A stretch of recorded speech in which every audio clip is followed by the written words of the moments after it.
our meeting. That the minutes of our meeting held, those in favor, please say aye. Aye. Those against, please say no. The things the ayes have it, those minutes stand confirmed. Okay. Just to revert to indications of absence, Senator the Honorable Chad Blackman. Further announcements. There have been some improvements made to our elevator, and just confirming that one gets stuck. And that matter has been resolved, I'm advised. But just in case, on hold, and a couple of things will happen. One, elsewhere in the building, but more especially at the desk of security. Additionally, there will be an automated phone messaging system indicating there's a call from the elevator. There will also be a message to the phone of the marshal and the clerk. So rest assured that trapped in the elevator, which is fully available for use, and with those additional clerk, please.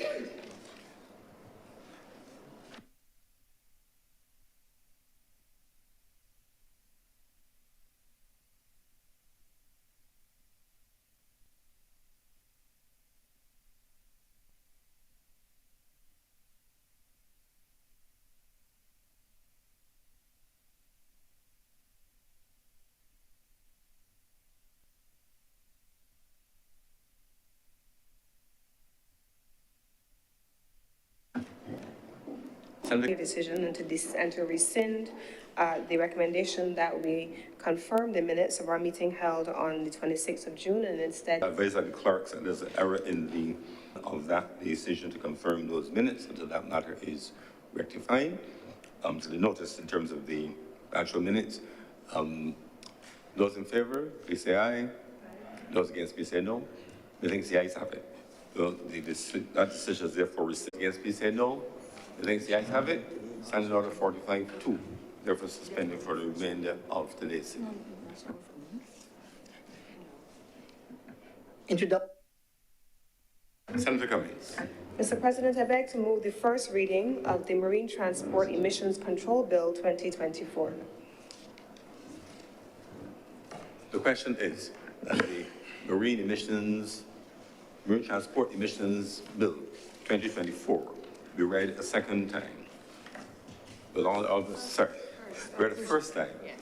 With all of us senators in favor, please say aye. Aye. Those against, please say no. The things the ayes have it, the bill is accordingly read a first time.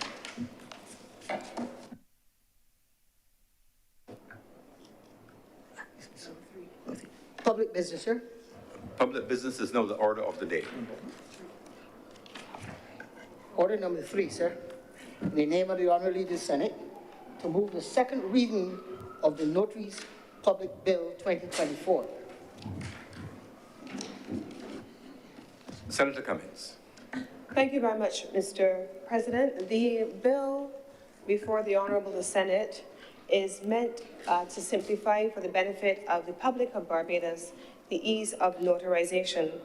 As you will see in the bill, Mr. President, it seeks to expand the number of persons who are designated as notaries public and have the ability to provide notarization services.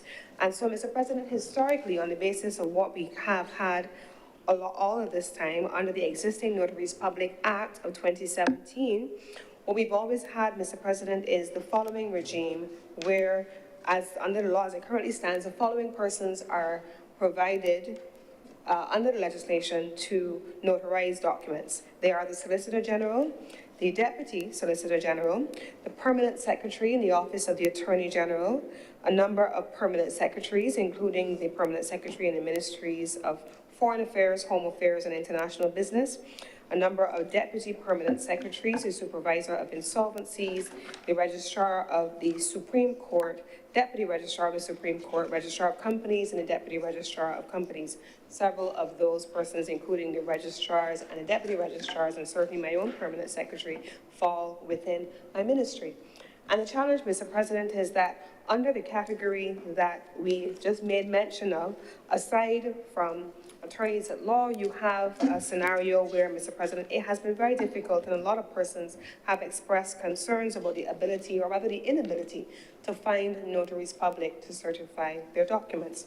And so, Mr. President, the Law Reform Commission as it has continued to do its work, has considered many of the issues that have been raised by the public of Barbados. And I'm not going to go into an extensive presentation on this bill, Mr. President, but I am going to share what the Law Reform Commission, excuse me, has recommended. They themselves have recommended, Mr. President, and I'm reading as follows from the legislation itself, that attorneys of law at law of more than 10 years of practice and suitable members of the public be designated as persons who would be eligible to first undergo a period of training, a process of training, I should say, and then thereafter be allowed to function in the role of notaries public. And the bill simply does just that. It would allow, Mr. President, first, for those persons who fall within the categories that I have just mentioned, to be in a position to first undergo the training as I have mentioned. There would be a roll or a register of notaries, which would be maintained by the registrar. And then you would have a number of ex officio notaries public that will be maintained, and they fall within the categories that I have just mentioned, including the registrar, deputy of the land registry, and all assistant registrars of all registries which are established. The circumstances under which these appointees are going to be established, they will be required to pay an annual fee, which will then be determined, but if the renewal date is missed, there is the fee plus a penalty of 50% of the fee, which is payable. And these notaries will then be restored to the role which I referred to earlier.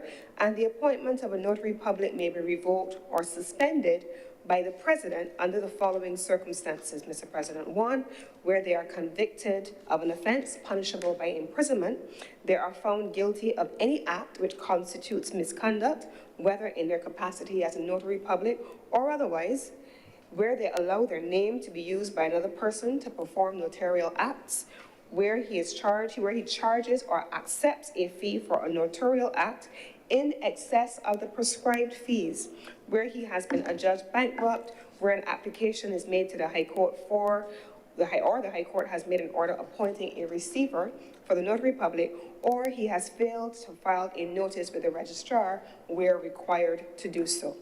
And so, Mr. President, this is the regime that has been established, first to establish a register, first to be trained, first then to allow for persons to be removed from the notarial acts register, and then finally, Mr. President, it allows for the minister to make a series of recommendations called regulations under the legislation. And these cover the following areas, Mr. President.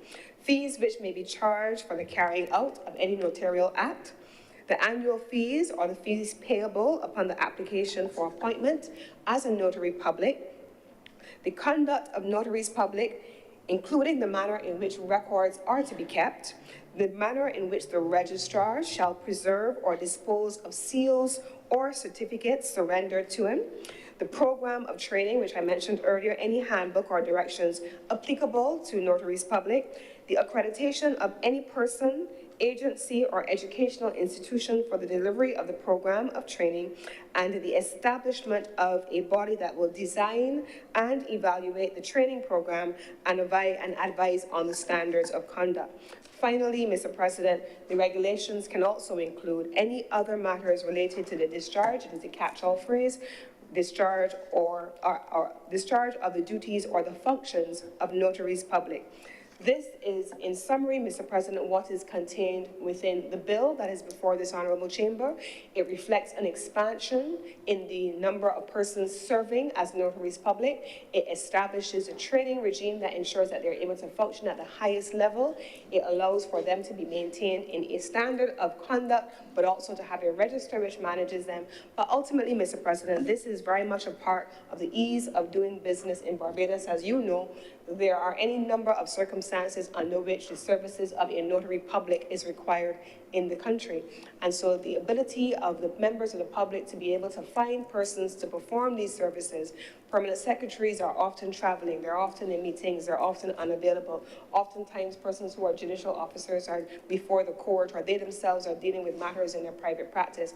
And it oftentimes becomes very difficult to identify in a very narrow scope the persons who may be available to provide the services of a notary public. And the expansion, therefore, of the number of categories of persons who can do this while still remaining within the code of conduct that is required for the service and still maintaining the level of training and oversight that is required, this really is a matter to facilitate the members of the public that require it, Mr. President. And so I don't wish to make a big to-do over it in terms of going into the legislation. I simply want to say this is another way in which this administration is attempting to make the services more accessible to the members of the public of Barbados. This is the bill before this honorable chamber, and I beg to move that it be read a second time.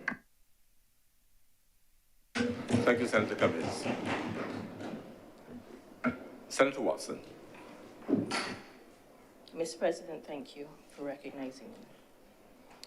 Mr. President, 3 days ago, 2 days, I asked formally to be advised what we would be debating today. I'm yet to receive a response. So, coming here today with several bills on an order paper, yet again we have to guess specifically what will be debated today. That was my specific question, Mr. President. We have this bill, which has been on the order paper for over 100 days. Mr. President, I rise on a point of order. The honourable senator is misleading the House. Mr. President, the notice for the sitting of the Senate went out with all of the items on the order paper some time ago. I believe that I saw an email that came in from the honourable senator asking about the specific items to be debated. The clerks of Parliament, as is their job, reached out to ask which of the several items on the order paper would be debated, and I personally provided in writing what they were to the clerks of Parliament, and they were shared with all honourable senators.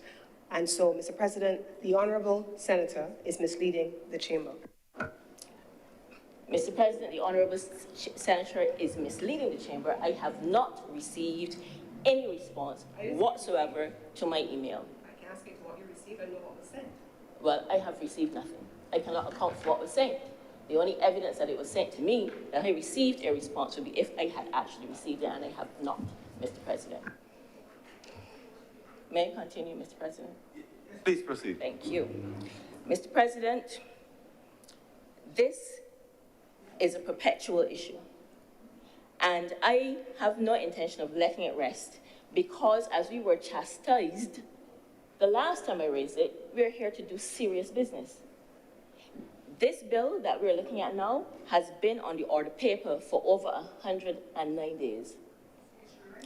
Therefore, the suggestion cannot be made that because it is on the order paper, we can expect that it will be debated in the next sitting, and that is the point, Mr. President, so that we are asked to prepare significant legislation without any reference whatsoever to what actually will be dealt with, Mr. President. I understand the inclination to be dismissive because this has gone on clearly for the last 6 years without any improvement having occurred. And I am told it has gone on for decades without any improvement having occurred, Mr. Chairman, I rise on a point About of order. Mr. Chairman, Order, please, order. Mr. Chairman, I rise on a Your point of order. Mr. Chairman, the honourable senator is misleading the House. I've been in the Senate for the last 6 years. I'm not aware that the honourable senator who is just referring to those last 6 years was present, and therefore she's not in a position to speak about what has gone on for the last 6 years. I would suggest that she restricts her comments to her time sitting in the Senate over the last few months. Thankfully, Mr. President, I don't take orders from the leader of government business in the Senate. I do, however, observe, and I am aware, certainly from those observations, of the numerous times that the senators in this chamber in the last 6 years have complained about no notice, Mr. President. In any case, that is not the point. The point is we are asked, based on what the suggestion is, to prepare over 1,200 pages of legislation for debate today without knowing that it will actually be debated. And based on this particular bill, months could pass before it is actually debated. But there's also something that I want to correct because it went abroad, and I'm going to address it. The suggestion having been made that because an item is tabled in the lower house, it has come to our notice, and that is technically and procedurally incorrect. And I want the people of Barbados to understand we have notice of bills. When we are given notice, when it can only occur after it has been passed in the lower house. That is technically the way that it happens. What I'm asking for, Mr. President, is for what I would describe as indiscipline and indifference in how we do what we are doing here today, what we do when we come to this chamber to end. I do not think that any business person in this chamber would go into a meeting without knowing what is on the agenda, particularly the lawyers, because nobody can jump us when we go into a meeting. And we get jumped when we come in here. If anybody had asked me which bills we are going to debate today, notaries would not be on the list because it has drifted out of our conscience, because it has been on the order paper for so long. And we prepared to debate it in March. We're in July, Mr. President, so I do not accept that as an excuse. What I'm asking for is civility, Mr. President, and we're talking about that in our country today and in the highest forum. As leader of opposition business, I cannot get that. A simple consultation, Mr. President. I'm not asking for anything extraordinary. There are parliaments that we model our business on, where the whips are compelled to consult. Nobody could dispute that. And that is in the interest of doing the people's business properly, Mr. President. It is not about politics. It's not about anybody's personal preference. It is about us being here to do business and doing business seriously. And I want to talk about the seriousness of that business. We are here as legislators, Mr. President, not to audition for political office. Oh? No. You certainly aren't, because the senator who so rudely said, oh, probably thought that they were auditioning, but is unelectable, so most certainly would not be auditioning for political office. That is not what we're here for. We're not here to get any prime minister's good books. We are here to do the people's business, Mr. President. Legislators, in case the people who are laughing do not know, to pass laws in our country, the laws that we're asking citizens to abide by. Your leader was on television just a couple of days ago begging the people of Barbados to be law-abiding citizens, but in here we are pretending, behaving as though passing laws is a joke, hence the laughter. On a point of order, Mr. President. What's the point of order? So, my point of order, sir, is that the Honourable Senator is misleading the chamber. Sir, I believe that I am the only person in here to have sat as leader of opposition business with another administration at the helm. I can assure the chamber and the country that when the other honourable senator who represented the opposition, now the Speaker of the House, His Honour Arthur Holder, and I we came prepared to debate the long list of things that the DLP administration of the day had on the agenda, on the order paper. And there was no time in the period that I served that government as it then was ever consulted, informed, gave notice, treated with civility. You came in and you worked, or you were run over by the attitude that you saw. The agenda allows us ample time in most instances to prepare. If the Honourable Senator is unwilling or unable to prepare or just wants to grandstand, that is a matter for her. But the reality is that there is no new discourtesy that is being meted out to her. There is a long-standing practice that you come prepared to work and that there is an agenda and government does its business at a particular time and you follow that. Thank you, Senator Thompson. Senator Watson, please continue. Thank you, Mr. President. Mr. President, I'm happy that the goodly senator, the grand dame of the Senate, has confirmed this courtesy. That is my point. And because it has gone on forever does not mean that it ought to continue. Nobody who is here to do serious business can be satisfied. If you're here to gloss over or here to rubber stamp, of course you can be satisfied with not knowing what we're coming here to talk about. But if you are intent on examining the laws that we intend to pass, then you cannot be satisfied. And this has not been said, this has been said not only by me, it has been said repeatedly. They may be satisfied, Mr. President, because all they're going to do is rubber stamp. They're going to do as they are told. But we are here to debate, to examine, to hold the government accountable. Mr. President. Mr. President, I rise on a point of order again. Do I'm not so sorry. yield, Mr. President. I am constantly being interrupted with no What's the point of order? Mr. President, I believe that the Honourable Senator continues to mislead the House, and I would wish, perhaps in the spirit of parliamentary procedure, to have clarity on what the Honourable Senator is actually asking for. Because I can recall, as leader of government business, on perhaps the last occasion where this Honourable Senate sat, where the Honourable Senator stood and behaved in a very similar manner, because I had consulted and because I had shared what was proposed to be done, and she grandstanded at that time. And so now, the order paper being presented without that consultation, we're still having the grandstanding. So I'm not quite clear. If you consult, you're being cursed. If you don't consult, you're being cursed. You're having the grand. I reject. I withdraw those statements. I withdraw the use of the word curse, but you're being vilified. And so I would wish to have a clear sense from the Honourable Senator of, without the grandstanding, of what really she's asking for, because one way or the other, you're getting the vilification. Let me just, Honourable Senators, please.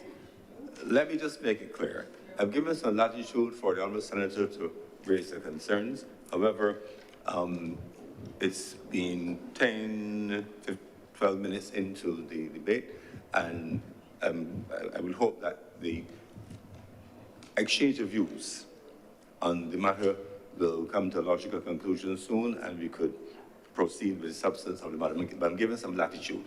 Please continue, Senator Watson. Thank you, Mr. President. Mr. President, I'm reiterating that regardless of what has been placed on the order paper, we come in here and we do not know what we are going to debate. There is a distinction between the two things. And anyone who looks at the order paper would have to accept that there are items that languish on the order paper that we do not debate on the next logical sitting. There are items that are placed on the order paper just a couple of days before, and then we come in here and are told that the relevant standing order will be suspended so that the first and the second readings can occur at the same time. Mr. President, that too is indisputable. That has become the standard practice, so much so that that standing order could as well be repealed, Mr. President. Because the way we are operating, and I want, again, the people to understand that the standing orders anticipate that the first reading will occur, that is the mention, and 5 days at a minimum will pass before the debate occurs. And routinely, that is being suspended, Mr. President. Routinely. That's what we can come to expect. And I'm going to contextualize this, Mr. President, in this way, so that Barbadians are not misled. Because I want the leader of opposition business to understand that I have faced a lot of commentary on the issue, on the suggestion that the senators over here are not serious. But I would suggest we cannot be serious if we continue to operate in this way, because we're passing serious legislation. And I want to talk about what is on the order paper in addition to this Notary's Public Bill, Mr. President. In addition to this bill, we are looking at shipping domestic vessels, because I'm going to assume we're debating all of them today. Shipping domestic vessels, marine transport emissions, Mr. President. That's what I'm going to take away from the interventions that have occurred. A resolution on borrowing money from the CDB. I suppose we can assume that we don't have a cybercrime and mutual assistance in criminal matters report, so we're not going to address those, but those are on the order paper as well. Let's contextualize the discussion. Therefore, Mr. President, we are looking at, and I looked at it, because I looked at the bills to look at exactly what we're being asked to debate. Highly technical bills, Mr. President. Don't mind that we glossed over the notaries public. A notary's public responsibility is not a small responsibility. It's not just about doing business. Those people who we license as notaries will be relied upon by other jurisdictions. Their stamp isn't just used for local business. So because it, I guess, appears short, doesn't mean it is a small matter. So that is a serious bit of legislation that we have to debate today. It's not because it's short. And then we have a piece of legislation that is 216 pages long, Mr. President. Another one is, and that is, I think, about 309 provisions. Another one is 166 provisions. And each of those pieces of legislation will cross-refer to treaties, guidelines, codes, highly technical. And here is the crux of the problem, Mr. President. Besides the short notice, because for all of the dismissal that I'm hearing here today, the last one, the emissions, was sent to us just 4 days ago, business days, Mr. President. For anybody who thinks that this is our job, it might be the job of some of the people on the government side, but we're not sitting around twiddling our thumbs waiting for this stuff to sit down and read it. And anybody who respects the work that we are doing in here would acknowledge that and understand what we are demanding, Mr. President, so that we can acquit ourselves of the responsibility that we have taken on, Mr. President. So we are being asked to do this work, and here is the crux of it, Mr. President. No explanatory notes, not to the notaries, not to the other ones, Mr. President. We do not know what it will cost us to implement the new regime for notaries public. We do not know the cost. The minister, the leader of opposition business, talks about licensing and all that. No notification in this discussion about the cost associated with it, whether for the government or for the people who will go to a notary and ask for services, or for the notaries themselves, Mr. President. So we could pretend that only one side is serious, but even in that presentation, there's little for anybody to take away to understand what's about to go down in relation to notaries public in Barbados, Mr. President. That is the fact of the matter. 1,280 pages of legislation before us today. And based on what I am getting back, we're to debate every last page of it, Mr. President, today. Just some guidance, Senator Watson. Your point is made. You need, though, at this point, to focus on the Notary Public's bill. That is very easy for me, Mr. President. Because, Mr. President, of the practice that we face, I withhold my support of the bill. I am taking that position as a matter of principle because my belief is that our work is being disrespected and it can only be for a political purpose. We here sworn to do this work for the peace and good government are not facilitated in doing that work when we go about doing the Senate's business in this way, Mr. President. I have a lot more to say, but since I am directed to move on, I will move on, and I will move on in this way. I withhold my support. The opposition withholds its support. We, through you, Mr. President, are asking, and the consultation that the Leader of Opposition Business referred to, allow WhatsApp late at night, is not consultation. We know that it has been said that a hail across the Parliament's yard is consultation, but not in my books, Mr. President. And quite frankly, Mr. President, not as a matter of law. That is disrespectful. That is what we expect a different level of functioning, Mr. President. It's not 30-0 in here, where everybody's gonna get up, there's mutual admiration society, kumbaya, everybody loves what everybody else says, and stamp. That cannot be expected, Mr. President. And there's one final thing I want to say about this. We are taking the approach of, when we go into committee, looking at these bills in parts, which means that after we have been prevented from a proper examination of highly technical legislation, no support, no background, no explanatory notes, nothing of the sort, we then go and say in parts, it's good to go, when we ought to be examining every section, one or the other, but not suspend the order. Sorry, Senator Watson, just to clarify, when in committee, when it's agreed that it's called in parts, that simply means that, let's say if part 5, those clauses 5 to 25, that anyone could raise a question on any of those parts. If they all agree, then they go forward. But it would not prevent a detailed examination of any of the items within the part, from procedural perspective. Thank you, Mr. President. I am aware. What I'm saying is that we are, on the one hand, truncating a process up front, and on the other hand, truncating it on the back end as well.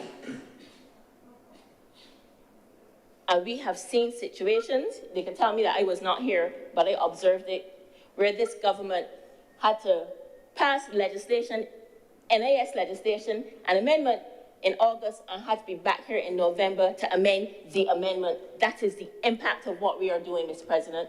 It is shameful, and I am not intending to participate in that kind of legislative activity. Our work is too serious. The courts look at what we say when they are interpreting legislation.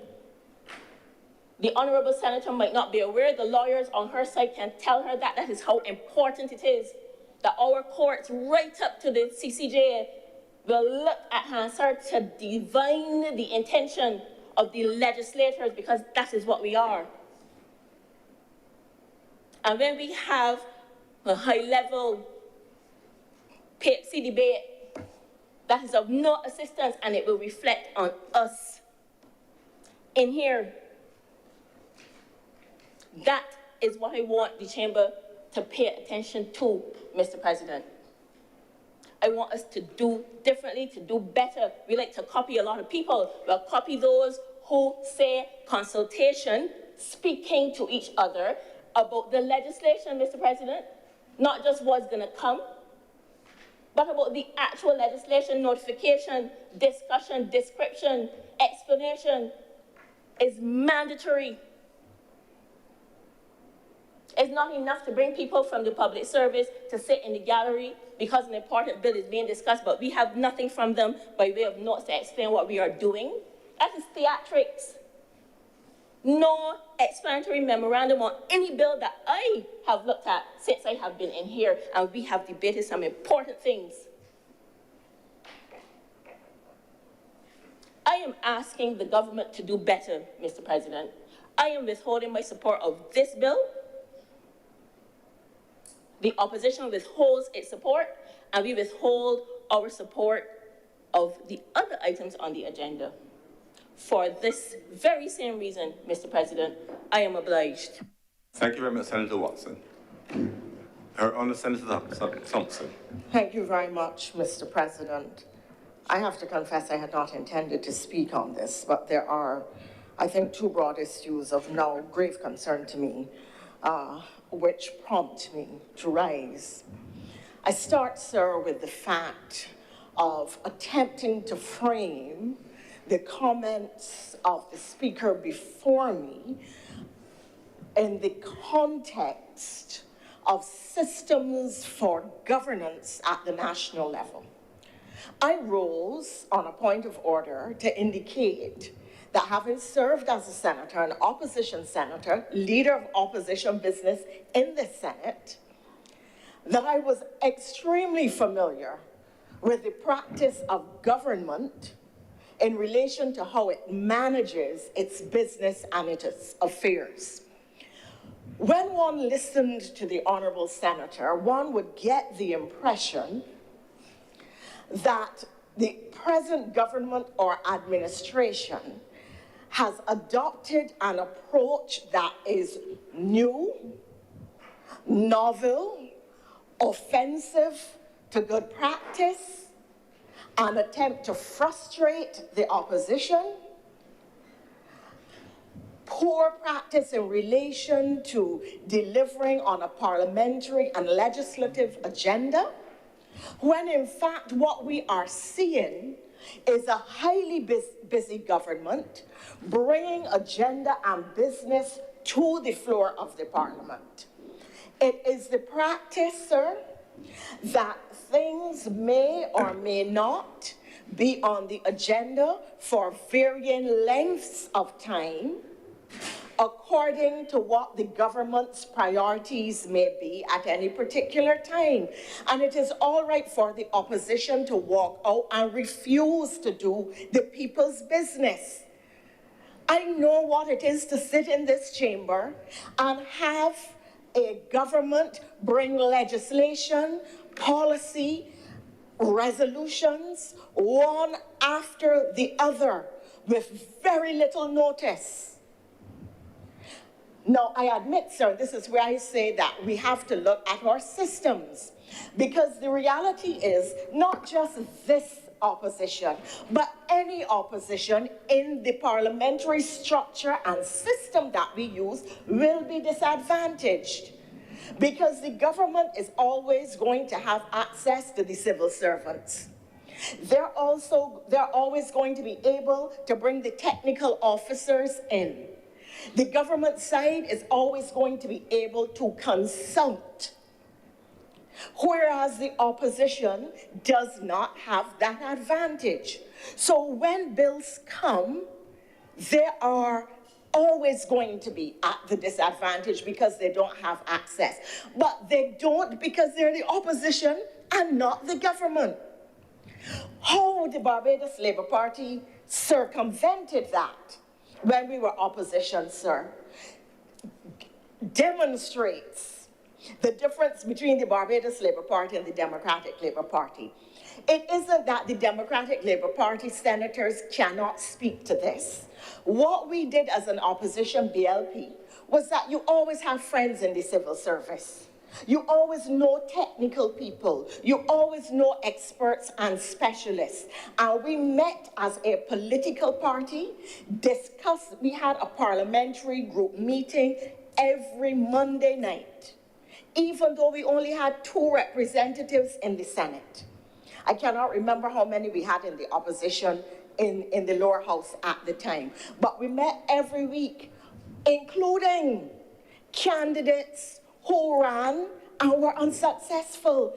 And we discussed amongst ourselves what the party's position was. We discussed amongst ourselves what the legislation before us required. We discussed amongst ourselves what the positions we were going to take would be.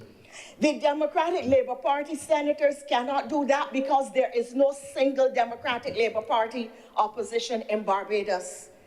The Democratic Labour Party is now fractured into the faction led by Tricia Watson, fractured into the faction left led by Ralph Thorne, fractured into the peace led by Ronnie Yearwood, and fractured by other aspiring leaders who represent the glorious history of the Democratic Labour Party, glorious as described by Frondell Stewart, so that they cannot meet in any single meeting when people filing court cases against one another, threatening to beat one another, running one another out of George Street. They cannot and are unable to meet, to come up with policy positions, to respond to the government, to look at the government's agenda. And that is what the problem is.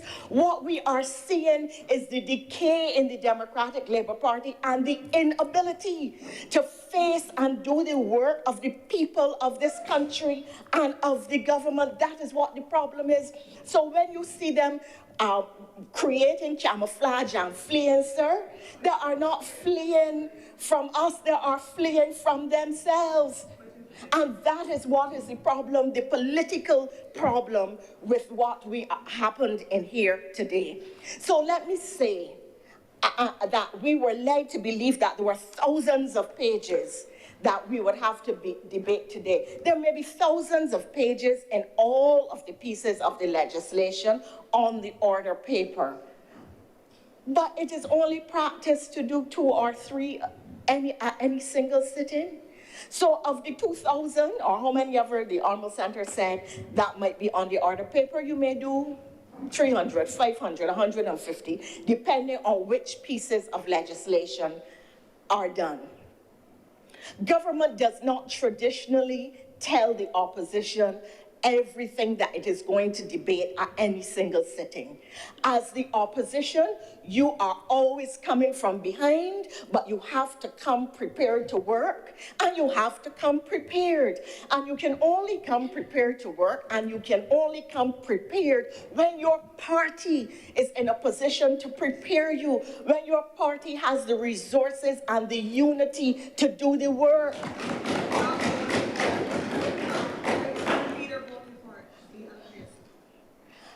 And to demonstrate, to show that indeed I'm right about the fractures in the Democratic Labour Party, the chasm that has now opened up between the Honourable Member Ralph Thorne in the other place and his appointee, maybe soon to be former appointee, Senator Watson, demonstrates exactly what I'm saying, because he supported this legislation in the lower house with the same kind of notice. And this piece of legislation, for all the kicking up, forgive the Bajan expression, that the Honourable Senator was doing, by her own admission, had been on the order paper for 90 days. So she had 90 days to prepare,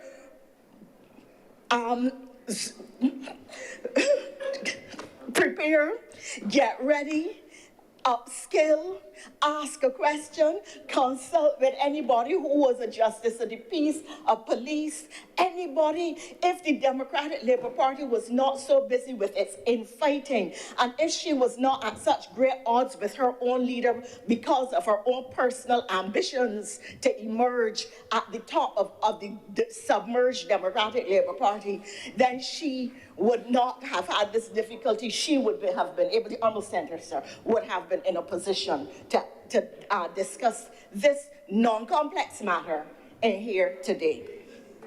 Let me, how much more time do I have?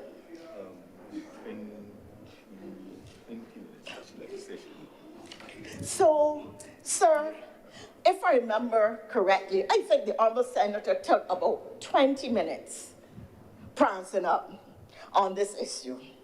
I promise not to take 20 minutes, sir, to prance upon the state of the Democratic Labour Party, merely to make the point that really, while one can almost pull one's chair, one's popcorn, and wait for the nightly news to hear what is emerging, the latest entertainment emerging from George Street, The reality is, sir, that what we are seeing, as I indicated, really throws open to the public a very serious matter, and that is the inability and unwillingness of the Democratic Labour Party in its many factions, fractions, and presentations and iterations at this time, a complete inability to serve the public and to deal with issues in the public domain.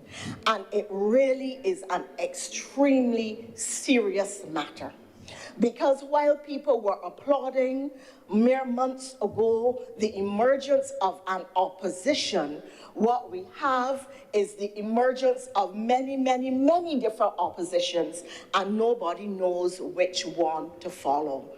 When a political party has to resort to the law courts to determine basic matters that should be for discussion, and that the extent to which people are threatened and run out of the party's headquarters, the extent to which people are or are not allowed to speak, the extent to which people are or are not speaking to each other, so that the work of the public of Barbados is abandoned, frustrated, neglected, and cast aside, is a serious commentary on the state of the Democratic Labour Party that Errol Barrow built.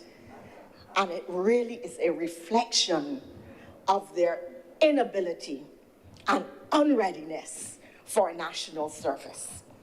It is therefore particularly disappointing to me that a person who is an attorney at law, who understands the role of a justice of peace, who knows the support role that a justice of peace plays in the law and order of a country at a time when there has been some escalation in violence at certain levels, sir, that person would choose not to engage on a matter of importance to the people of Barbados. And I say of importance to the people of Barbados because insofar as notaries, public, and so on, provide support services for the legislative program and for the legal system, then it is extremely important, particularly at this time. And any lawyer worth their salt, any lawyer who is practicing and knows what notaries public do, was and is and would have been in a position to make even a minimum comment on the legislation, particularly given that the legislation had been on the agenda for 90 days, and maybe it's only about 29 pages long. So the person had 90 days to read all the talk about thousands of pages or hundreds of pages before the chamber today. The honorable senator had 90 days to read the 29 pages comprising this legislation. So 1 page every 3 days, had she bothered, 1 page every 3 days would have equipped her to debate today. But an attorney at law, the leader of government business in the Honorable Senate, a member of an opposition party which has been under extreme stress and should be in a position to demonstrate growing readiness to serve the public, has today instead opted for a smoke and mirrors campaign instead of dealing with the work of the public. And it is now clear that the Democratic Labour Party is moving to optics and sound bites rather than substance, so that anybody who was listening would have believed that, how would she say, we have 5,000 pages before us today, I can't remember the number she gave, would have believed that that is in fact what was required of her. They would not have understood that the Honourable Senator and her colleague, who followed sheepishly behind,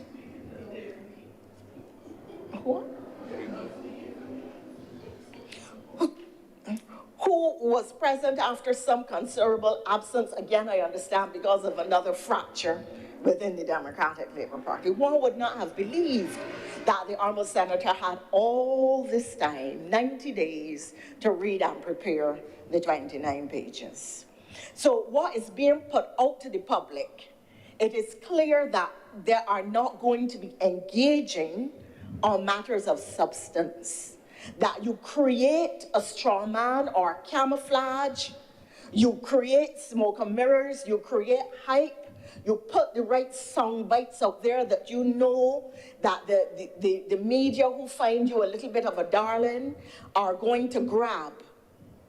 And you put up information that is grossly inaccurate, and the journalists who exist today are not going to come themselves and check. They're not going to do any research. They're not going to go on Parliament's website and look and say, well, let me see how many pages really were going to be debated today. Let me see how thick the Justice of Peace legislation was that she could not do it. They're just going to print verbatim. I beg your pardon. Notary's Public, I apologize. They're just going to print verbatim what was said without any critical analysis and without pointing to any inaccuracies. I will not say gross untruths, sir, to any grave inaccuracies in the presentation made in here today. And that is unfortunate because often it is the journalists who really should be the first line of defense and the line of truth and accuracy for the public, whether it is the government saying something or the opposition saying something. The media, serious journalists, if in fact they still exist, have a responsibility to point the truth and the accuracy or inaccuracy of what is being said to the public, rather than just creating sensationalism. And because the speech made earlier went for the sensational rather than the substantive, you can bet that it will grab headline news. Whether it is inaccurate or not, it will go out as fact, because people are not prepared to check for themselves to find out what really is or is not happening in respect of these matters in here. I close, sir, by emphasizing that it is a responsibility of an opposition, even if they do not have at their disposal all of the resources of the government, to use the resources available to them as a political organization with skills, with friends, with expertise. They are, after all, the government in waiting and not the waiting government in fighting. They are supposed to be able to do their work, particularly when they have 90 days to read a 29-page piece of legislation, and that the honorable senator would have chosen to abandon her duty to the public today, especially when her leader has said that he is supporting the legislation, is a matter of grave concern to me. I have spoken, sir, in response to the speech that came before mine, but I truly look forward to hearing Senator Nichols speak on the matter of the substance of this legislation, because this government is a serious government doing serious business, and therefore one has to hear speeches that have value and substance for the public and do not just constitute smoke, mirrors, and sound bites. I'm much obliged to you, sir. Thank you very much, Her Honor Senator Thompson. Senator Nichols? No.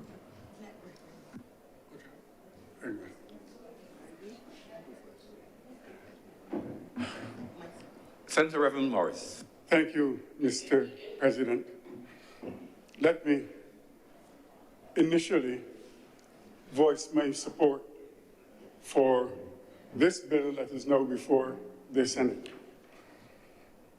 But as I do so, sir, I do so from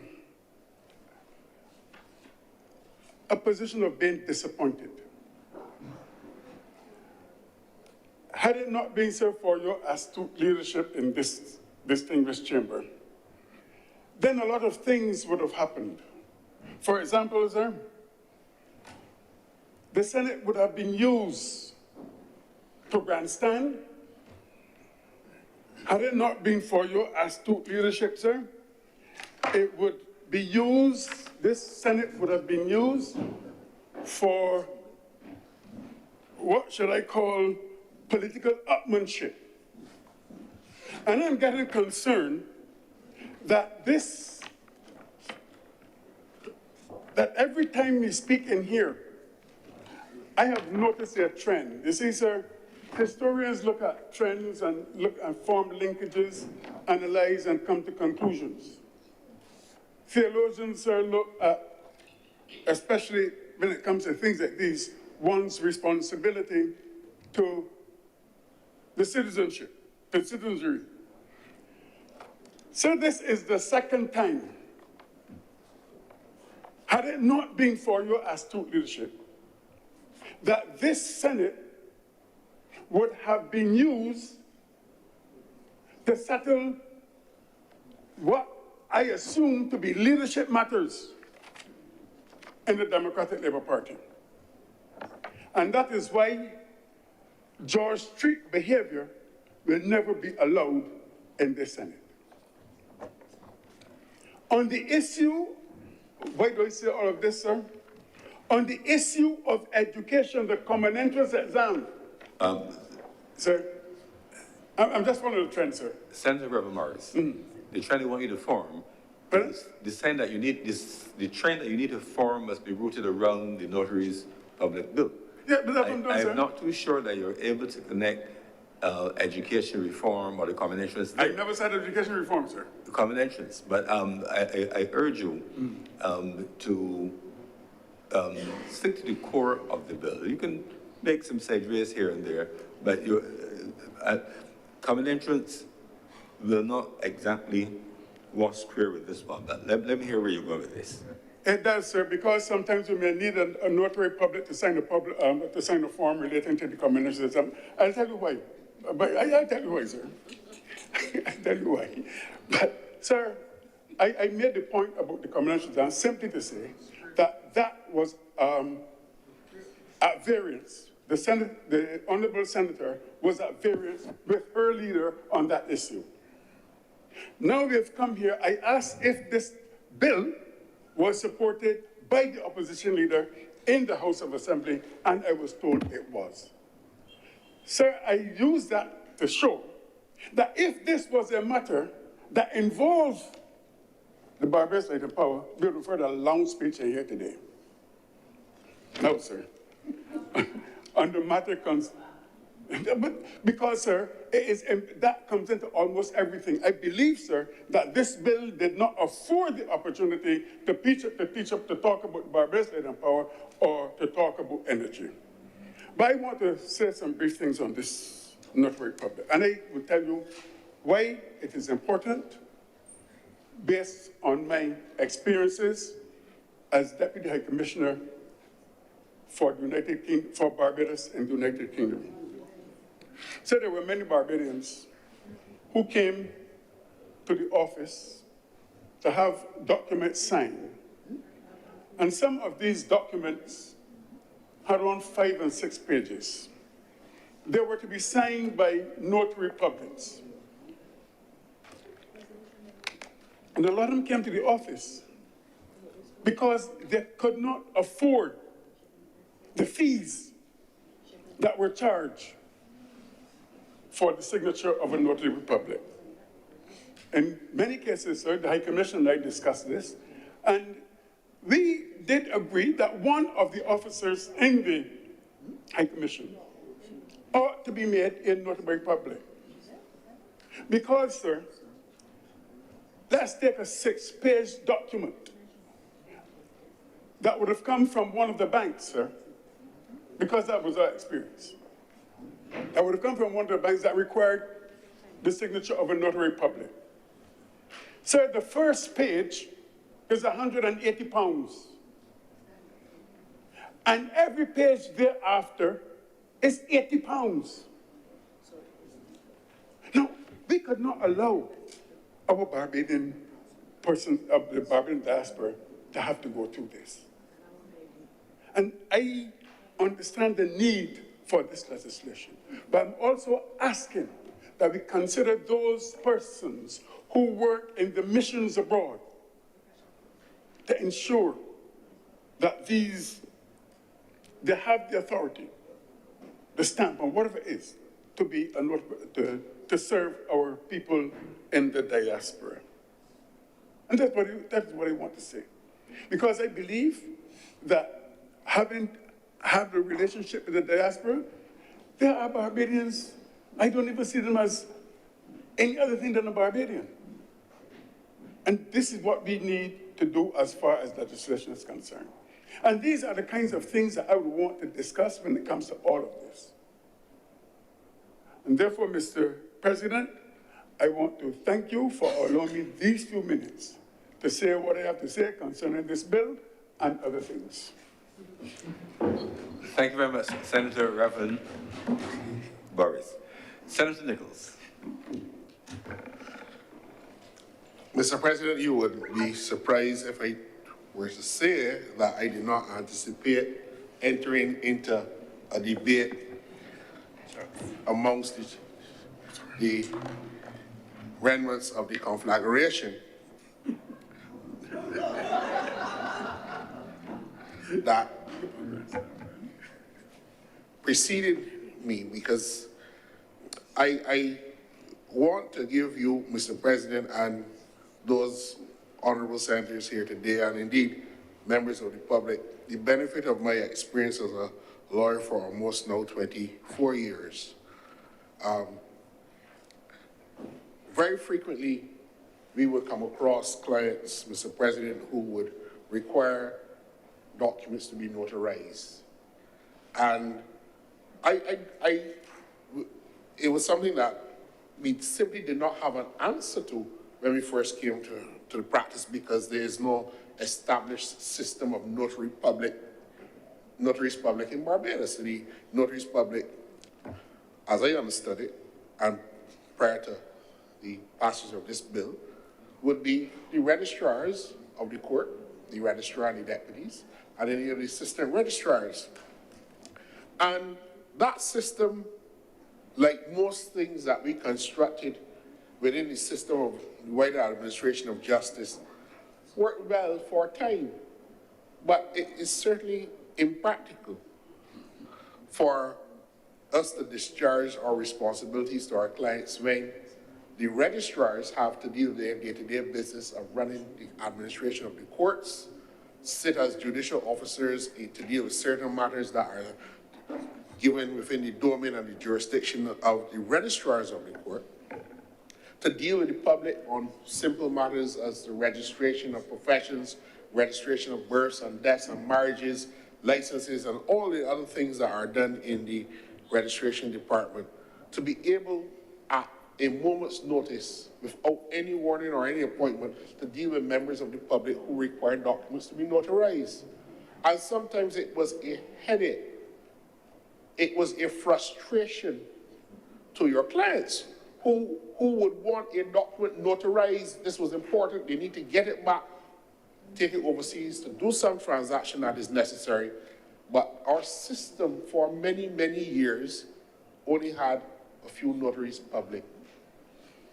When we look at other societies across the world in which we correspond and do business with, lawyers are notaries public.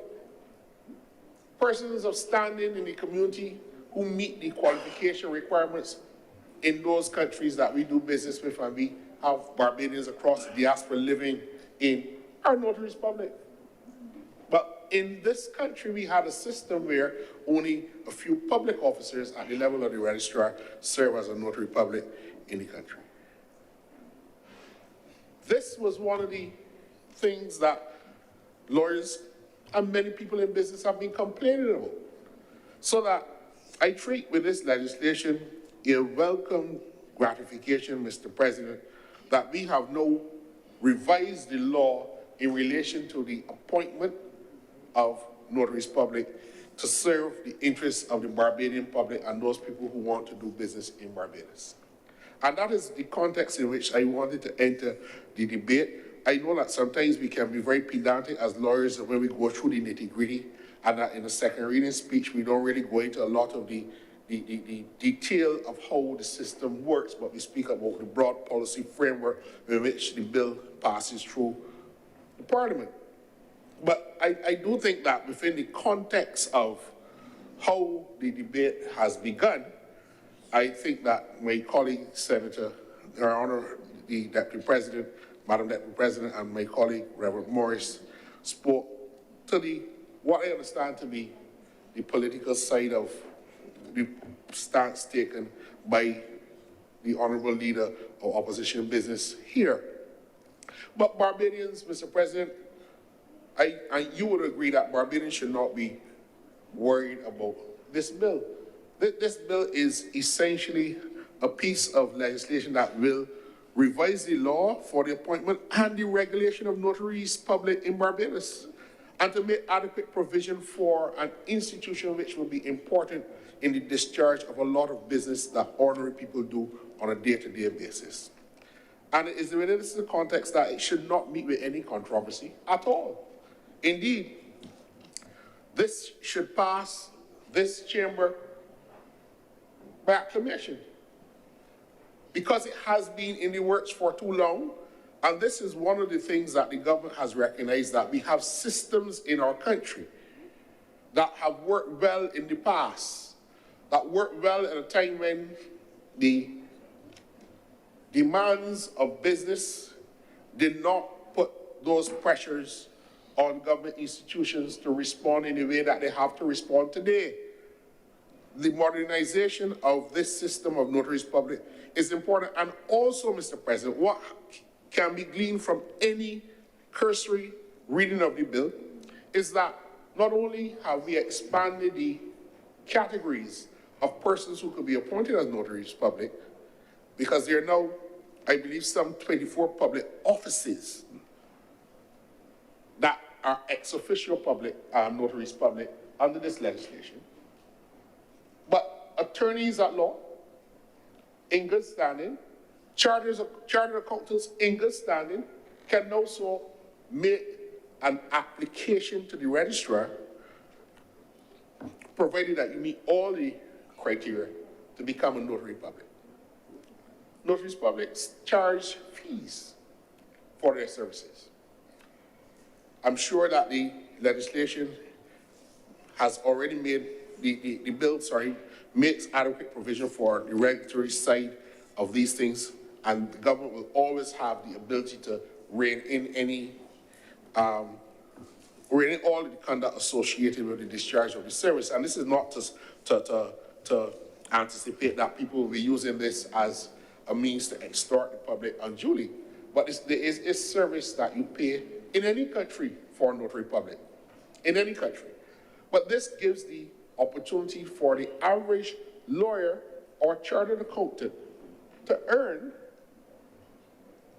an additional fee for a service that we ordinarily provide. But we can't provide, especially if there's a document required for a country overseas, or for some service or some process overseas that requires the certification by a notary public. The three registrars at the registration department cannot bear the load. So this modernization of the system is welcome and to be welcome, and should not be embroiled in any conflagration about a question as to what is on an order paper. And I think that that is essentially, in my view, a cop-out when you cannot find anything to criticize the business that is brought before this chamber. Because obviously the opposition will have the responsibility to respond to the bill, but there is nothing wrong with getting up and saying that I support the bill. It should have been implemented a long time, and this is a welcome step in the right direction. The bill makes adequate provision for the appointment of a notary public. It makes adequate provision for the application and authorization of the notary for persons to be appointed as a notary public. when we look at the clauses in the bill, there is no mystery as to who can be appointed. This is, when we look at the provisions of this bill, Barbadians can feel now that I put in my application, but I wonder if I can get through. Because there's clear criteria that determines that appointment to be a notary public. So that, this is like, man, I wonder if the government give me one of them picks. This is not the system that is being created by this bill. So this is something that we should ordinarily be welcomed. And as a standard in terms of how we treat to opening up the opportunities for people to conduct business, and big business too. The notarial practice that is now being created for Barbadians and young people especially, who might be able to make a little dollar in this environment, are being left out of the debate when we get into the politics of it, Mr. President. The bill has to be salvaged from that political controversy about the whole idea that we are unable to deal with this business. But there's nothing in it. And if I may take the next few minutes of my time, Mr. President, to assuage the concerns, if there may be any in the public domain, as to whether or not this is some complex piece of legislation that we needed to have weeks' notice about. A role of notaries public.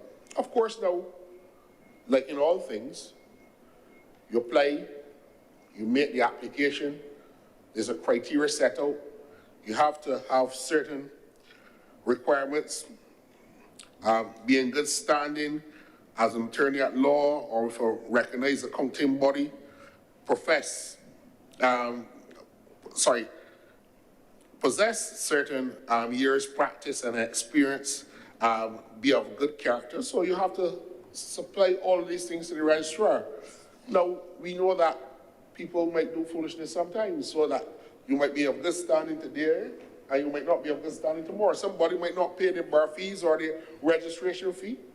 So therefore, there may be a notary public today, but having failed to pay the requisite bar association fee or the fees under the legal registration or any of the professions, the registrar will require you now to supply all that information on a regular basis to maintain your place on the roll so that the integrity of the system is maintained and not people taking advantage of the situation, making a one-off application and then discharging the services without being able to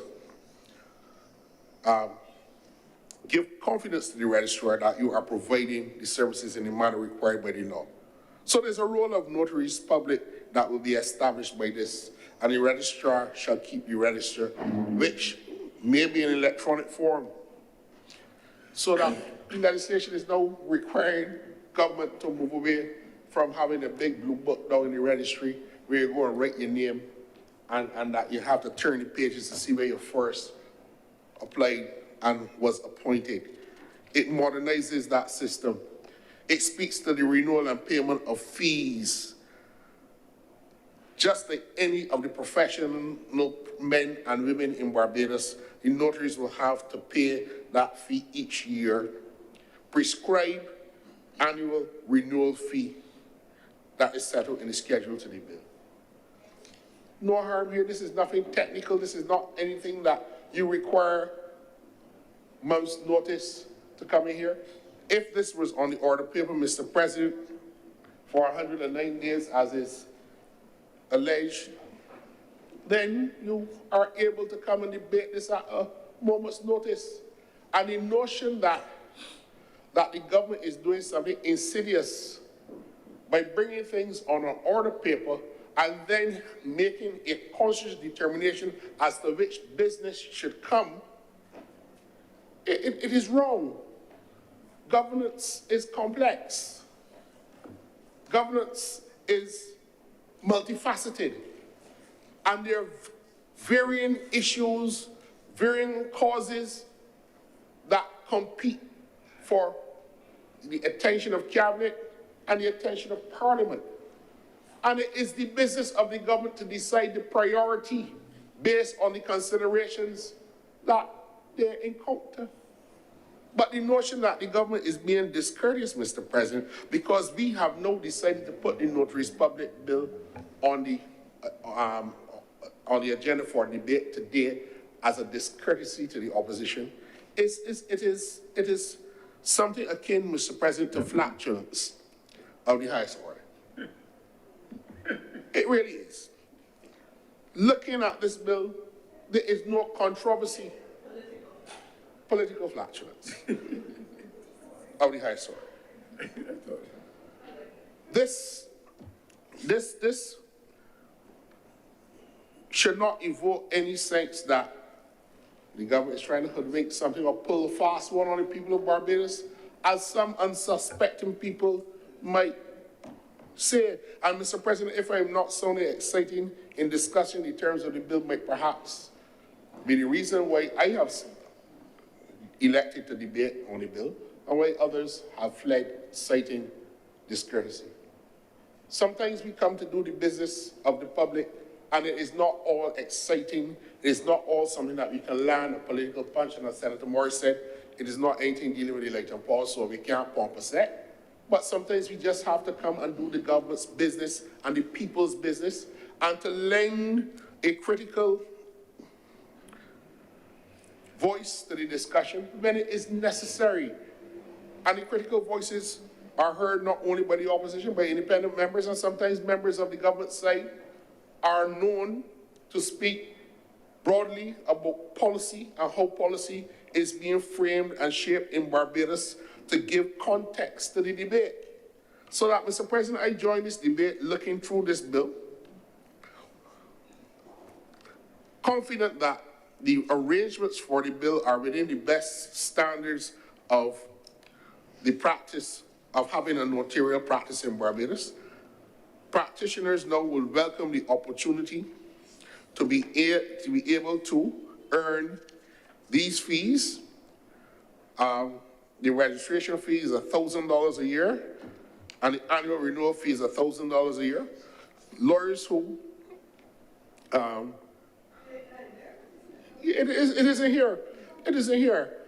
And we get that would have to pay this fee, and I'm sure that the Treasury now will benefit from lawyers who, and the chartered accountants, who will apply to be able to discharge a service to the public that has been,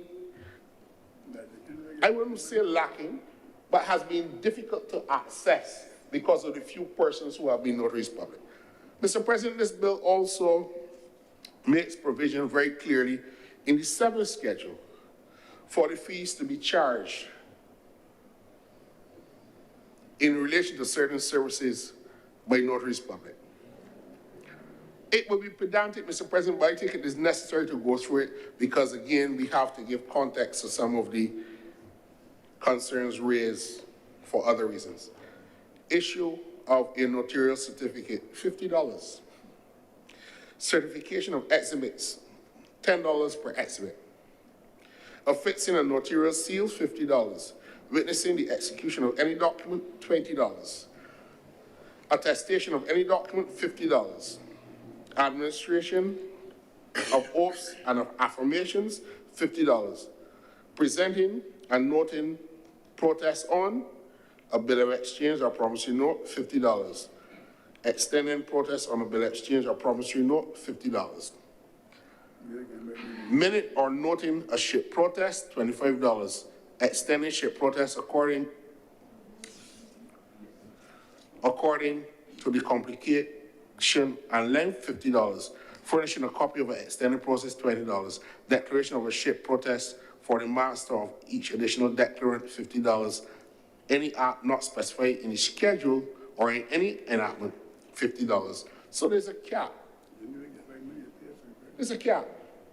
And I'm hearing that if you do 10 or 15 of these in a year, you're not going to make back your registration fee in a hurry unless only 3 or 4 lawyers or 4 or 5 accountants make the application, and then they will be able to have such a notarial practice. But this is not letting loose on the public of Barbados a set of professionals who are not going to fleece the country.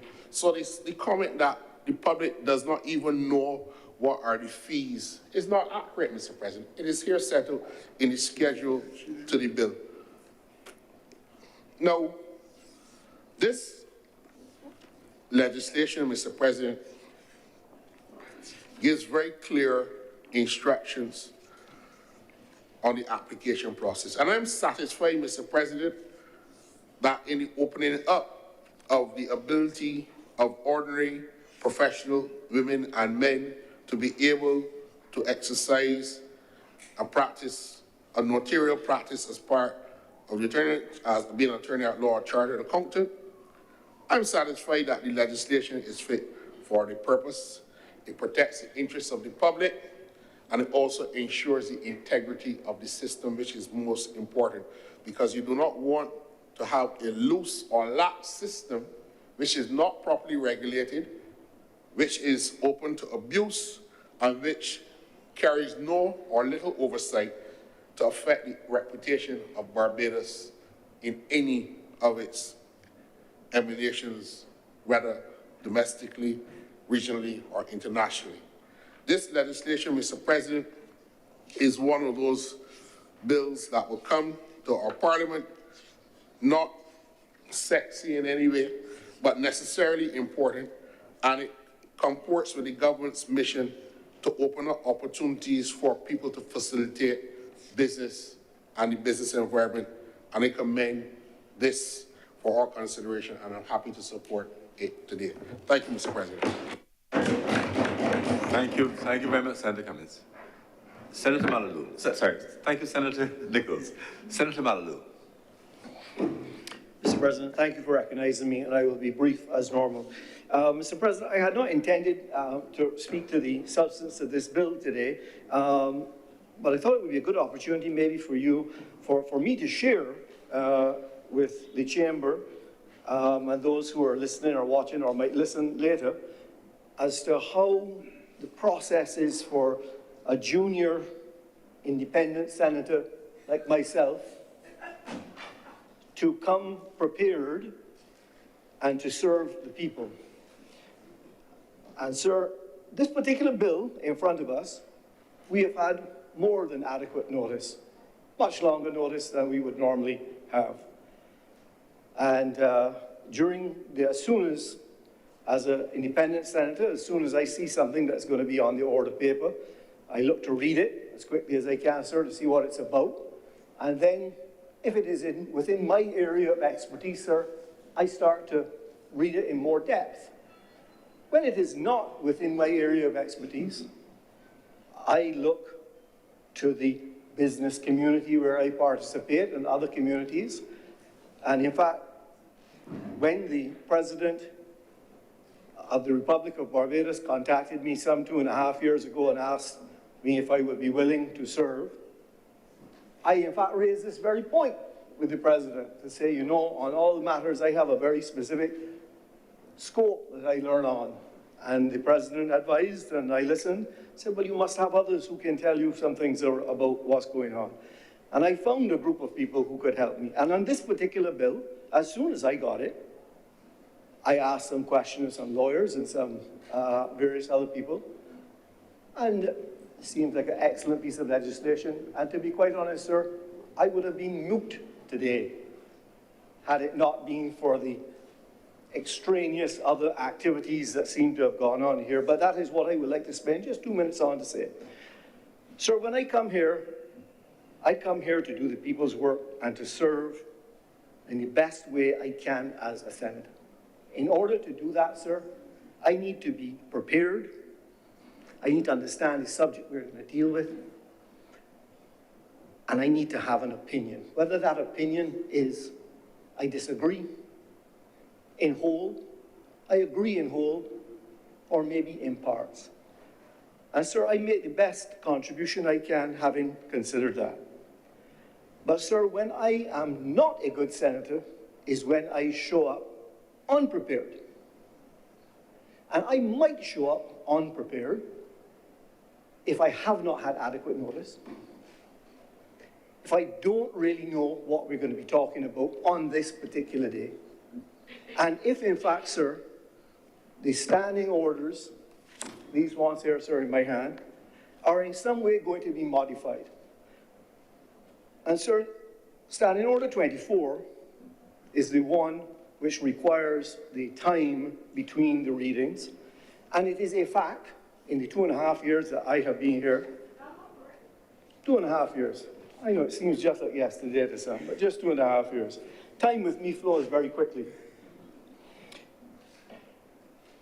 I cannot recall a session when Standing Order 24 was not suspended. I could be wrong. It's at least 24, is it not? Is that the correct one? 45-2. Excuse me, sir. You know how it happens with me. 45-2. Thank you. My only question really would be, in the future, should there be some form of explanation as to why it is that the period of not less than 5 days must be waived? Why should it be waived? If it's going to be waived each and every single time, there must be a reason, sir, Mr. President, as I say, I'm the most junior person here, that it was there. Just for the record, there are several sit-ins at which that standing order is not waived. A request, which has to be agreed with all senators, a request is made from time to time, but there are days that have been here that has not been the case. Thank you for correcting me, sir. And then maybe I was correct in looking at Standing Order 24, which refers to the dispensing of such notice. So, and it can be dispensed with the consent of the President. And all I am saying, sir, I don't wish to dwell on this, excuse me, I didn't mean to drop that. All I am saying, sir, is it would be useful for me as an independent senator when I come here to do the people's work, and I come here to do the people's work as best I can, which means I need to be prepared, I need to have taken consultation from those who are experts on the particular subject matter if I don't feel that I'm an expert on it, and I must be prepared at all times for everything that's on the order paper. I must be in a position to debate it. That is my responsibility. That is what I accepted when I accepted the position as a senator. However, sir, while I did accept that, I did not accept that the notice period would be dispensed each and every time. And I think that we need to be respectful to all of us. If we come here to do the people's work, I certainly do not have any political party behind me to assist me. I certainly have no civil servants behind me to assist me. I simply have to go out to the community, go to the community that I know and do. So all I am asking for, sir, in supporting this bill, which I understand from the people I consulted with is an excellent bill and is a good step forward, and it has my full and complete support.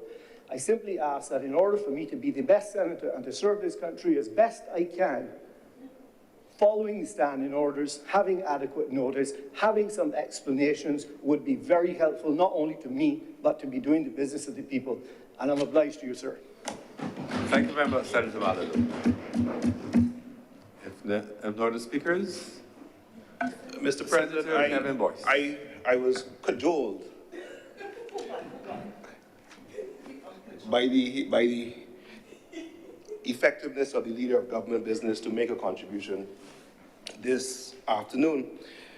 I also noted with interest the turn which the debate has taken.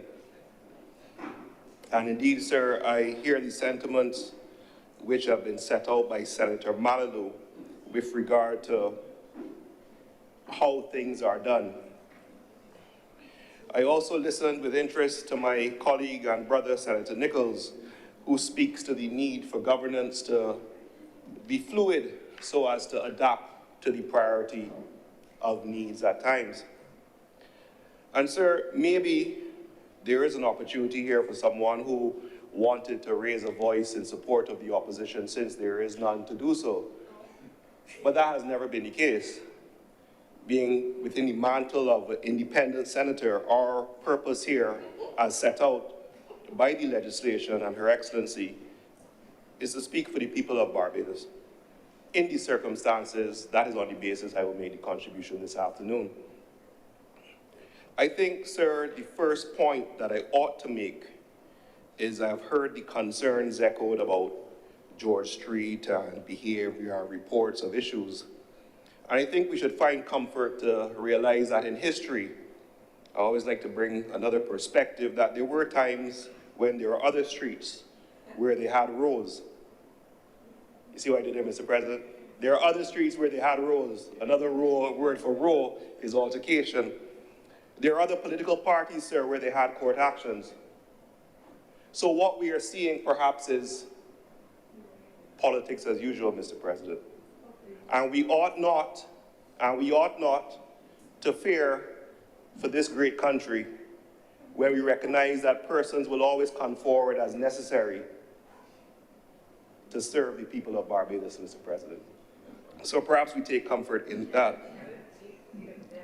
Now, sir, when I heard the other statements, and I wish to give Senator Malu some further comfort that from my observation of politics, I don't believe that expertise is a prerequisite for the contribution, sir. So I want you to feel comfortable to come and speak from your heart and bring your business acumen to the debates that we're making. Now, sir, the purpose of the bill, and I would normally, as you know, start my contribution by referring to what is actually said in the legislation. I like to say when I make contributions, I actually refer to the legislation. And the purpose of the bill is to revise the law relating to the appointment and regulation of notaries public and provide for related matters. I actually seek to widen the scope. And what I believe this legislation does, quite simply, is allow more notary public in Barbados. It widens, it increases, it produces more. And we need to perhaps understand the why this is being done. Simply put, notaries public notarize documents. And what do we mean by notarize? Traditionally, sir, as is currently done, if you want a document to be notarized for whatever business, you have to find yourself before one of the registrars or deputy registrars, either at the court or at the company's registry or the land registry. You have to wait until there's an opportunity, and then you, of course, have to pay your fee, and you get a beautiful seal, and you have a notarized document. As Senator Nichols pointed out, that takes time, that is not efficient. Maybe what is being sought here is to therefore increase the ability of persons to notarize documents, which then leads to an increase in business efficiency, which ties into the suite of the legislation which the government always speaks about in terms of reforming business practice in Barbados. Maybe what is being sought to be done is to increase the ability of transactions so that my brother Senator Malu can continue his quest. What we are seeing, though, is that the debate as such has gotten caught up in the quagmire, so as usual, we bring it back for the silent judgmental majority to consider whether or not this is a good thing. I think it's a good thing because it allows for more business to be done. I also believe that the question of fees, yes, there is an opportunity to make a very small berry, but it's also important to note that the list of notaries who will be entitled, when we look at the schedule, consider also the fact that certain public officers will now have this power. And these public officers have to pay the money that they charge as notaries into the consolidated fund. And the list, sir, ranges from the Solicitor General all the way down to the Cabinet Secretary, Cabinet Office. Now, sir, in a circumstance such as this, we recognize that it lends efficiency to business and it therefore allows transactions to move forward more speedily without having to burden the public servants at the registry. Of course, with every positive, we also have to be wary of certain negatives. And what are the negatives that we have seen of notary publics in the past? We have seen, sir, examples in certain jurisdictions where notary publics have gone somewhat rogue. with regard to the attestation of documents without proper verification of the person who is before them. We have seen several questions where notary publics have been seen to be somewhat usurious with regard to the charges that they take on individuals, and also have involved themselves in the question of fraud. So as always, the question that is begged is what is being put in place in the event that persons who are selected to be notary publics run afoul of their duty. And we see that the legislation does provide a mechanism for this to be done. However, in order for there to be effective regulation, there of course has to be the necessary resources to allow the monitoring of the activity of these individuals. All in all, sir, the legislation seeks, I think, to continue government's efforts with regard to business efficiency. One final point, sir. I have heard the government and the opposition put forward, and Senator Malu, with regard to the question of notice, and I've heard the commentary with regard to how things have always been done. Since, sir, you were here when we took on the mantle of a new republic, I believe that there's always ample opportunity for us to forge a new way of doing things in this great republic. I thank you, Mr. President. Thank you very much, Senator Kevin Boyce. Senator Cummings. Thank you very much, Mr. President. And I want to begin my comments on wrapping up this particular bill by expressing appreciation in particular, Mr. President, to the honorable attorneys at law who sit in this chamber and who spent their time and their contributions speaking about the merits of the bill, even while recognizing for the benefit of the public that it is a good thing for Barbados, it is a good thing for the public, and it is a good thing for business for this legislation to be brought into enactment. It also, Mr. President, is my privilege to recognize those comments that also spoke about the why it needed to be done and went into greater detail, as is captured in this relatively short bill, Mr. President. The fees that are applicable to be charged, Senator Nichols in his comments went into the fees that were charged that are listed in the legislation, there for all to see. And I wish to, for the benefit of the public, draw to the public's attention that all matters that are before either this honorable chamber, that is the Senate, or the other place, are at all times available on the public website called parliamentofbarbados.org. I believe that is what it is. And you can find on that website matters before the House, matters before the Senate, bills or resolutions. You can see matters that have already been passed. You can see the legislation of Barbados and all resolutions that are also before the Honorable Parliament in either upper or lower house. You can find them as a matter of basic information before the chamber. I also wish, for the benefit of the public, to share that at the time where bills, resolutions are brought before the Honorable the House, all members of Parliament, whether they are in the upper or in the lower house, receive copies of that legislation. We are very appreciative that the clerks of Parliament, from what I have seen over the last 6 years, they do not depend on us having to go to the website of Parliament. It is available to the public, but every single member of Parliament on all sides are sent an email with the matters before the other place, even before they are debated.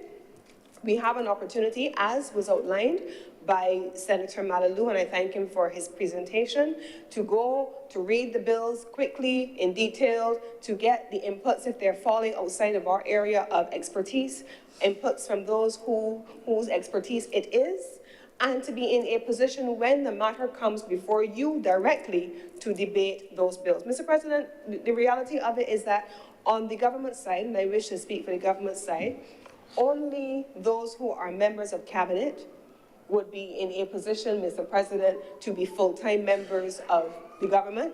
Every other member, besides cabinet members sitting in this honorable chamber, have full-time responsibilities elsewhere. We have to recognize, Mr. President, the extraordinary work being done by those who are doctors among us, Mr. President, who sometimes leave their clinics and spend long hours in surgery and then come to do the people's business. And you know what, Mr. President? They come prepared to do the people's business, in particular in areas of their expertise. And if they're not in areas of their expertise, they come prepared, having consulted with those who are in a position to guide them. That is the custom of this honorable chamber, Mr. President. And so it is regrettable that the hollering and screaming and the carrying on and the grandstanding of the other place, of the other place that is not in this honorable chamber. There's none of those things happened in any of the honorable houses in I'm Parliament. not speaking of the house at all. If you'd allow me. You said you get the place.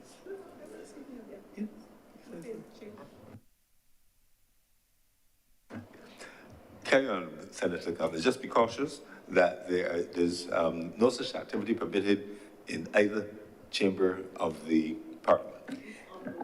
Not in these honorable chambers, Mr. President, I agree, but I think that there's a certain courtesy, a certain decorum, there's a certain way of speaking, a certain way of engaging that has characterized the honorable houses of Parliament in both lower and upper.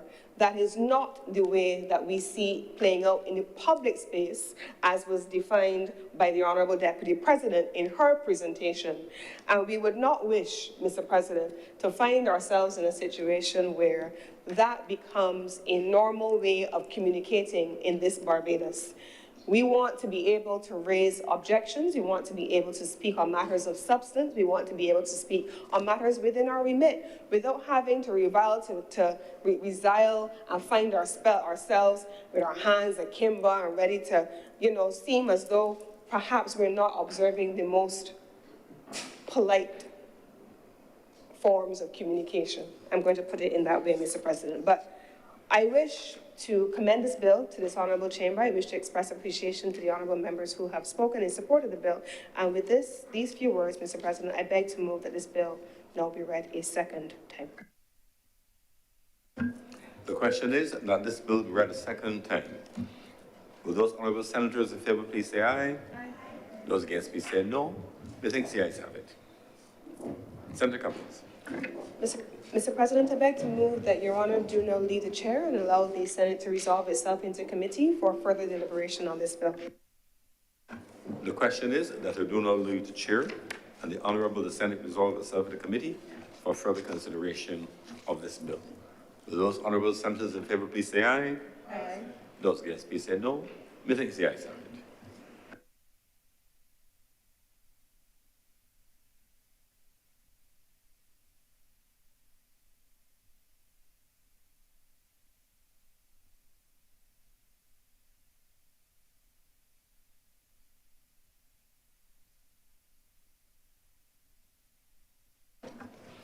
The Honourable Senate is now in committee. Clause 1. Madam Chair, I beg to move that Clause 1 do now stand part. The question is that Clause 1 do now stand part. Will all honourable senators in favour please say aye? Aye. Those against, would you please say no? The ayes have it. Clause 2. Madam Deputy President, I beg to move that Clause 2 do now stand part. The question is that Clause 2 do now stand part. Will all honourable senators in favour please say aye? Aye. Those against, would you please say no? The ayes have it. Clause 3. Madam Chair, I beg to move that Clause 3 do now stand part. The question is that Clause 3 do now stand part. Will all honourable senators in favour please say aye? Aye. Those against, would you please say no? The ayes have it. Clause 4. Madam Chair, I beg to move that Clause 4 do now stand part. The question is that Clause 4 do now stand part. Will all honourable senators in favour please say aye? Aye. Those against, would you please say no? The ayes have it. Clause 5.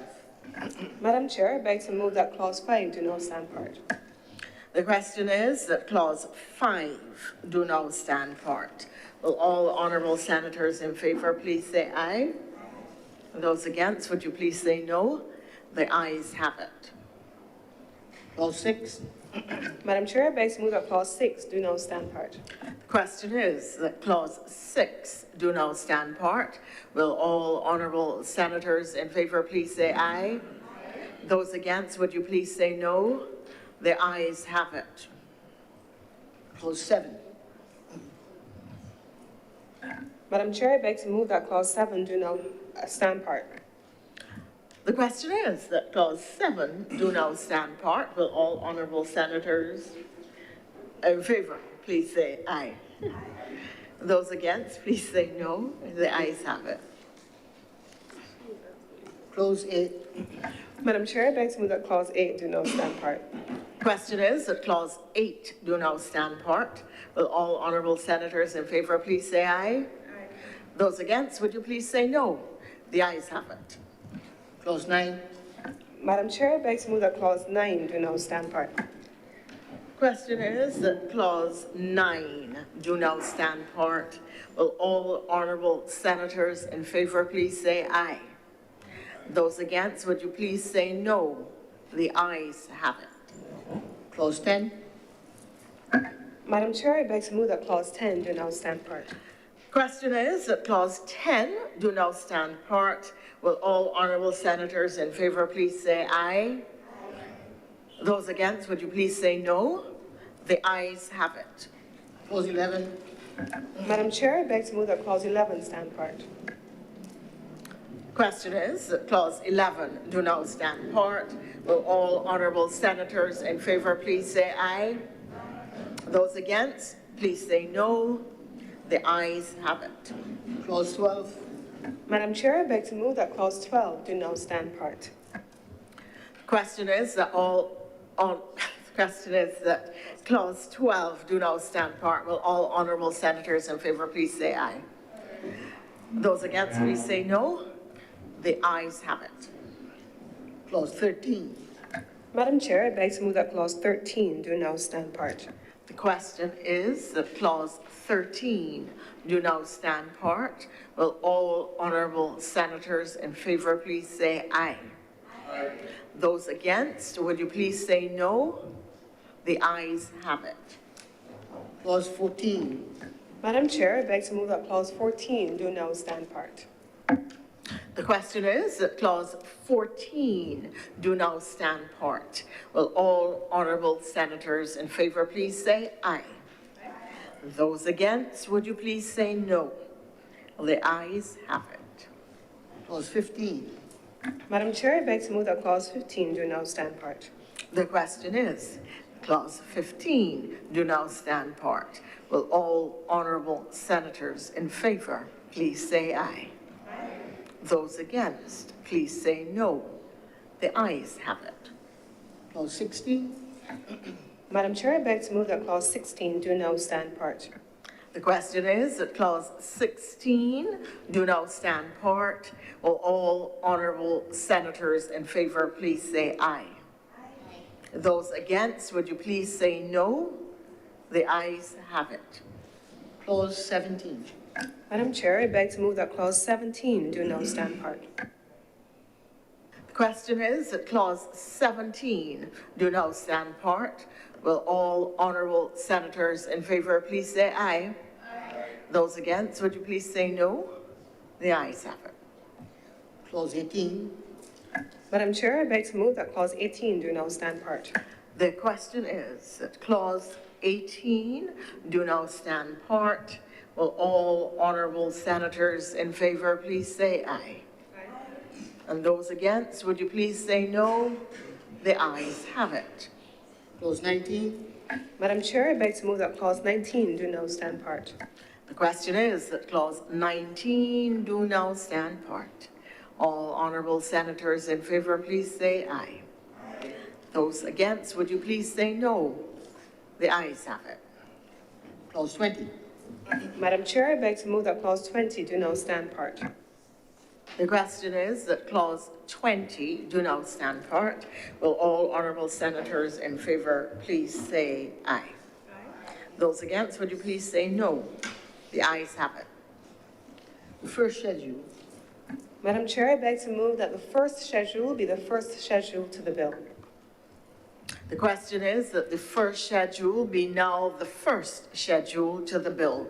All honourable senators in favour, please say aye. Aye. Those against, would you please say no? The ayes have it. The second schedule. Madam Chair, I beg to move that the second schedule now be the second schedule to the bill. The question is that the second schedule be now the second schedule to the bill. Will all honourable senators in favour please say aye? Aye. Those against, would you please say no? The ayes have it. The third schedule. Madam Chair, I beg to move that the third schedule be the third schedule to the bill. The question is that the third schedule be now the third schedule to the bill. Will all honourable senators in favour please say aye? Aye. Those against, would you please say no? The ayes have it. Fourth schedule. Madam Chair, I beg to move that the fourth schedule now be the fourth schedule to the bill. The question is that the fourth schedule now be the fourth schedule to the bill. Will all honourable senators in favour please say aye? Aye. And those against, kindly say no.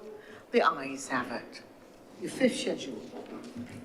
Madam Chair, I beg to move that the fifth schedule be the fifth schedule to the bill. The question is that the fifth schedule be now the fifth schedule to the bill. Will all honourable senators in favour please say aye?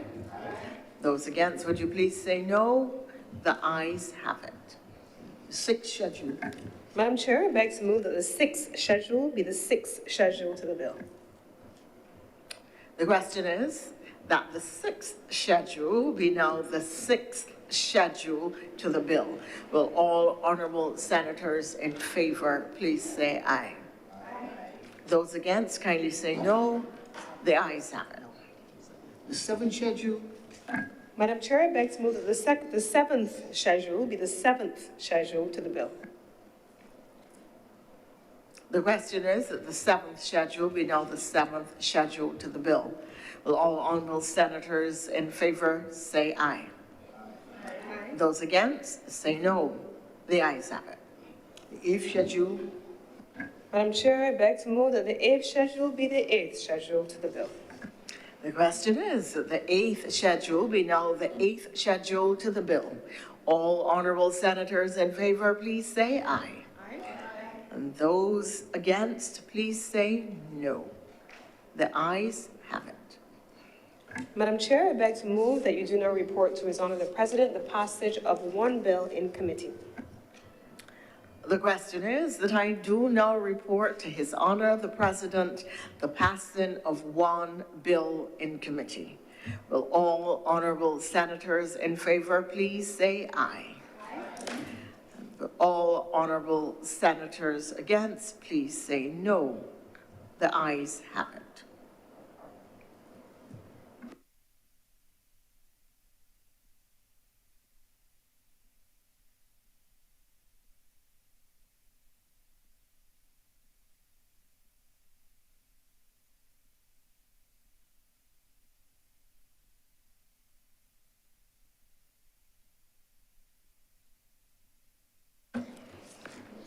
The chairman has reported the passing of one bill in committee.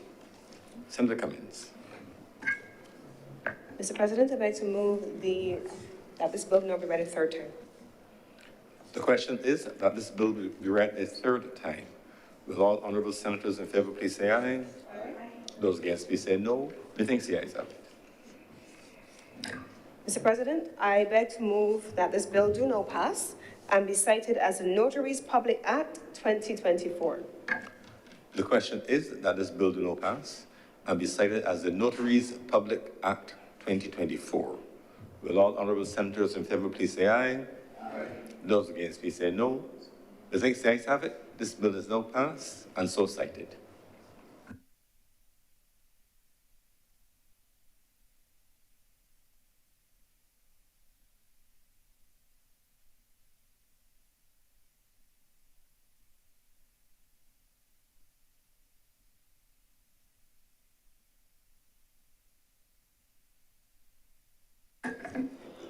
Mr. President, I beg to move that this sitting be suspended for lunch until 2:15 p.m.